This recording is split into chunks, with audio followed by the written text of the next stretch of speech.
Alright, so this video is a little different because while it is a money discussion video, it's also going to be kind of an album review video because after listening to this album recently, I feel like it needs to be discussed just how good it is. Yeah.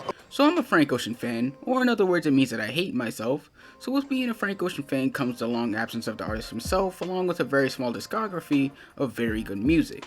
But when looking at the fanbase discuss Frank's music, they always talk about the same things.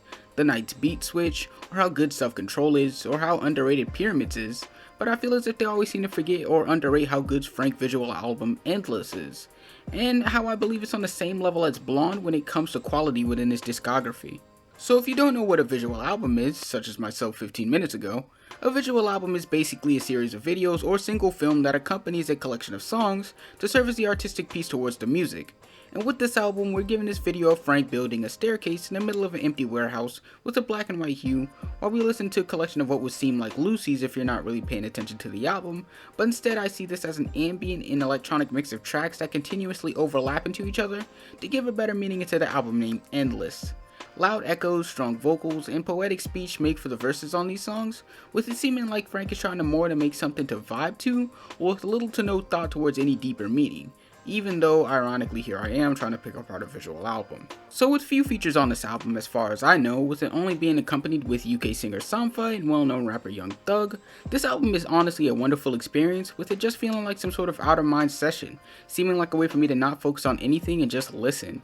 It has great singing and rapping from Frank Ocean alongside these samples and small ambient interludes that all come together to flow as one very big and continuous song, as I've stated before. In a way, it's kind of funny how this is part of the plan on how Frank played Def Jam Records out of $20 million, and was also released within a week span before Blonde. It's as if this was just meant to be a forgotten part of musical history, only being brought up when talking about the whole Def Jam situation.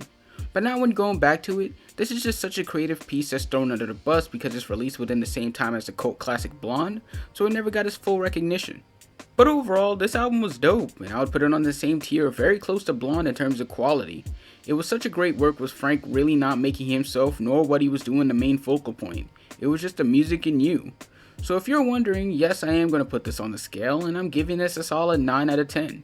With this seeming more like a door for a new chapter within Frank's career, I guess he forgot about it because he's just been non-existent for who knows how long.